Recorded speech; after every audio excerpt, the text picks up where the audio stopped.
수강생 여러분, 안녕하세요. 지난 시간은 베이비붐 세대와 인구 파동에 대해 간략하게 소개해 드렸습니다. 이번 시간은 베이비붐 세대로 인해 현재화된 취업 문제와 그에 대응하기 위해 어떠한 제도적 체계가 만들어졌는지 살펴보도록 하겠습니다. 우선 한국의 취업 구성의 변화에 대해 간략하게 소개하겠습니다. 고도 성장기에는 비농업 부분 취업자가 높은 비율로 증가했습니다. 1960년대 초에는 한국의 도시와 농촌에는 취업 기회를 갈구하는 두터운 실업자층이 있었습니다. 고도 성장과 더불어 섬유 봉제 공장, 가발 공장, 전자 부품 공장과 세트 조립 공장, 조선소, 월남의 밀림과 중동 사막에 많은 일자리가 계속 생겼고 그 파급으로 서비스 부분에서도 일자리가 대거 생겼습니다. 1970년대에는 정부 주도의 공업화가 일어나고 1980년대에는 민간 주도의 중화학 공업화가 진행되면서 중화학 공업 부문의 일자리도 많이 늘어났습니다.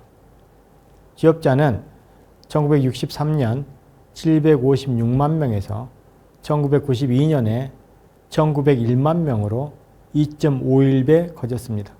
그중 비농업 취업자 수는 1963년 280만 명에서 1992년 1634만 명으로 5.8배가 되었습니다. 농림어업 취업자는 1963년 전체 취업자의 63%를 차지하였으나 1992년에는 19%로 줄었고 제조업 취업자 비중이 8%에서 26%로 사회간접 자본 및 서비스업 취업자 비중이 28%에서 59%로 늘었습니다. 이와 같은 취업자의 전반적인 추이를 배경으로 하면서 베이비붐 세대의 취업 문제에 대해 살펴보도록 하겠습니다. 베이비붐 세대가 취업 전선에 등장하기 시작한 것은 1955년에서 14년이 지난 1969년이 되겠지만 본격적인 진입은 1970년대 초반부터 시작되었다고 할 수 있습니다. 1973년 이후 취업 전선에 뛰어든 인구가 급증하였음에도 불구하고 한국의 고용률은 개선되고 있었습니다.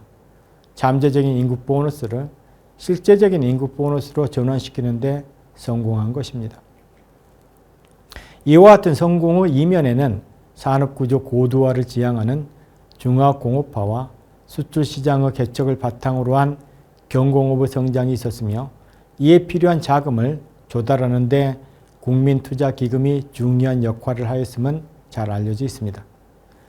중화공업화를 실시하기 위해서는 막대한 자금이 필요합니다.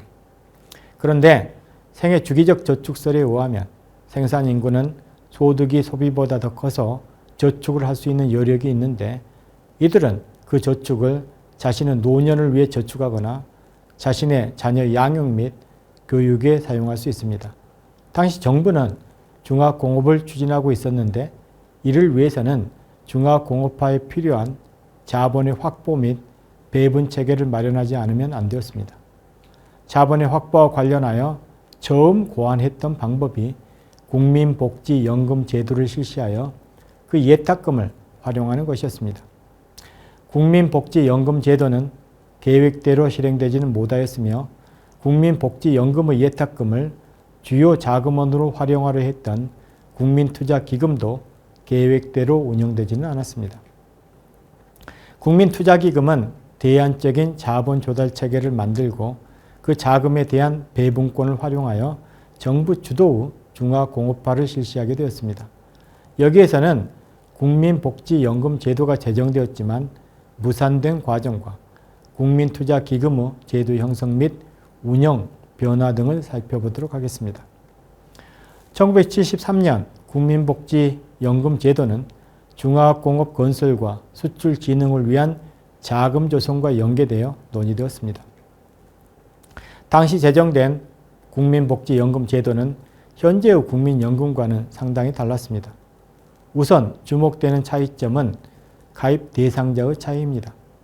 1973년 국민복지연금법에서는 제1종 가입자로 당연하게 가입되는 대상을 월소득, 1만 5천 원 이상의 근로자와 사용자로 하였으며 월소득 1만 5천 원 미만의 근로자는 임의가입 대상자로 하였습니다. 왜 이렇게 설정하였을까요? 한국의 1인당 GDP는 1953년 67달러였는데 1973년에는 406달러로 늘어났습니다. 명목액이기는 하지만 연평균 증가율이 9.4%에 달했습니다. 1953년 한국인에게 제1의 문제는 절대적 빈곤이었는데 이 문제는 조금 해소되었다고 할 수 있습니다. 생활 무능력자와 영세민으로 구성되는 생활보호 대상자는 1965년 전 국민의 13.6%였는데 1970년에는 7.6%로 1975년에는 3.6%로 줄어들고 있었습니다. 반면 국내 저축 여력은 증대하고 있었습니다. 저축률은 1950년대 10% 안팎이었는데 1960년대에 꾸준히 증대되어 1970년대에는 20% 내외를 이루게 되었습니다. 그러나 이 시기 저축률의 증대를 바로 노동자들의 저축 능력 증대로 연결 지을 수는 없습니다. 실질임금이 지속적으로 증가하고 노동 분배율이 증가하는 현상은 1970년대 후반에 들어서의 일이고 아직은 임금은 매우 낮은 상태에 있어서 근로소득자 중에서 납세 면제자는 50%를 넘고 있었습니다. 아직 많은 근로자는 최저 생계비조차 벌지 못하는 상태에 있었지만 일부 근로자들은 저축의 여력을 갖게 된 상태였다고 할 수 있습니다.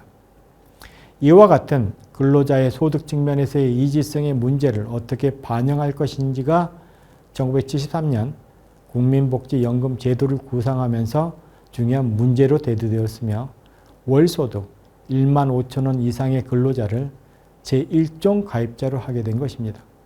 그렇다면 당시 사업체 근로자 중 30위 이상 사업체에 고용된 18세 이상이면서 1만 5천 원 이상의 소득을 받는 근로자의 비중은 어느 정도였을까요?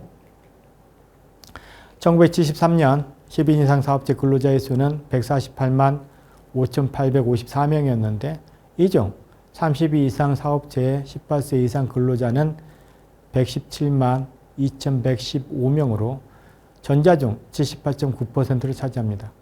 그렇다면 이 중 1만 5천 원 이상에 해당하는 근로자는 몇 명일까요? 조사된 사업체 근로자 137만 4,403명 중 67.2%인 92만 3,314명 정도가 1만 5천 원 이상의 급여를 받았기 때문에 10인 이상 사업체 근로자의 53%인 79만 명 정도가 30인 이상 사업체 중 18세 이상이면서 1만 5천 원 이상의 보수를 받는 근로자였다고 할 수 있습니다.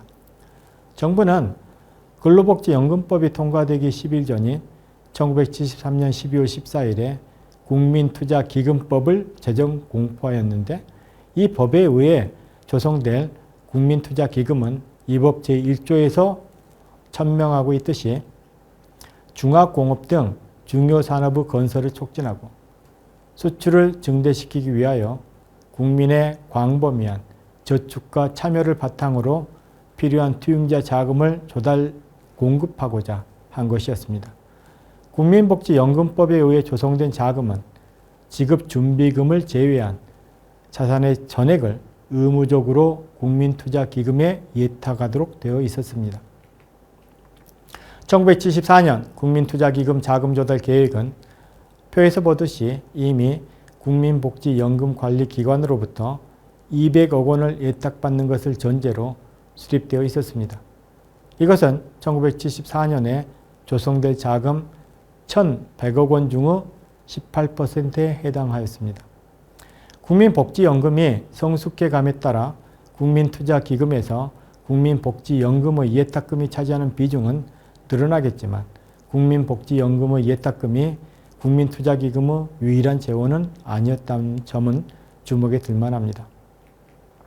중화공업을 건설하고 수출진흥을 하기 위해 필요한 재원은 국민연금뿐만 아니라 다양한 저축 장려책을 통해 조성될 예정이었습니다. 1974년 1월 1일부터 실시될 예정이었던 국민복지연금법은 1974년 1월 14일 긴급조치 제3호에 의해 1년 유보되었습니다. 1974년 12월 21일에는 국민복지연금법을 개정하여 시행일을 1년 더 늦추어 1976년 1월 1일에 시행하도록 하였습니다. 1974년과 1975년 동안 국민복지연금법은 시행 보류 상태로 1년 후에 시행할 예정 상태에 있었다고 할 수 있습니다. 그런데 다시 1975년 12월 31일에 국민복지연금법을 개정하여 대통령령으로 다시 시행일을 정할 때까지 무기한 연기하게 되었습니다.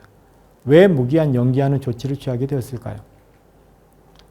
제1차 오일 쇼크로 1974년과 1975년에는 물가가 급등했습니다. 소비자 물가지수의 상승률을 계산하면 1974년 24.3%, 1975년 25.3%로 두 해에 걸쳐 55.7%나 상승했습니다. 물론 임금도 상승했습니다. 물가 상승에 견인된 임금 상승으로 명목소득이 늘어날 때 소득 구간별 누진적인 세율을 부과하는 체계에서는 실질임금이 불변이거나 심지어 떨어지는 경우에도 명목소득이 올라감으로써 조세 부담이 늘어날 수 있는데 이를 브래킷 크리프 현상이라 합니다. 국민복지연금 제도도 1만 5천 원 미만에서 이상으로 올라갈 때 근로자의 기여금은 2%에서 3%로 올라가기 때문에 브래킷 크리프 현상이 발생합니다. 이 문제를 조정하는 것은 쉽지 않았습니다.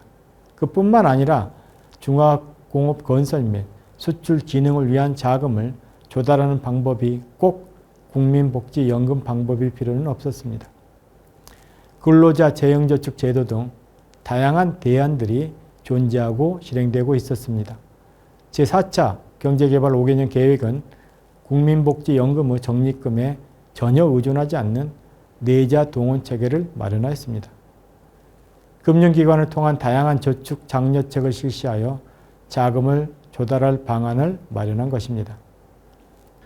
표후 제4차 경제개발 5개년 계획에서 각종 공공기금의 항목에는 국민복지연금의 예탁금이 포함되어 있지 않습니다.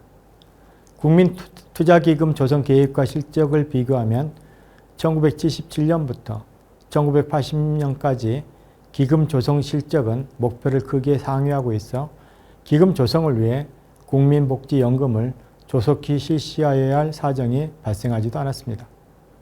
비록 이 시기에 국민복지연금 제도를 통해 중화공업 자금을 마련하지는 않았지만 이와 같은 제도를 만들었다는 점은 중요합니다.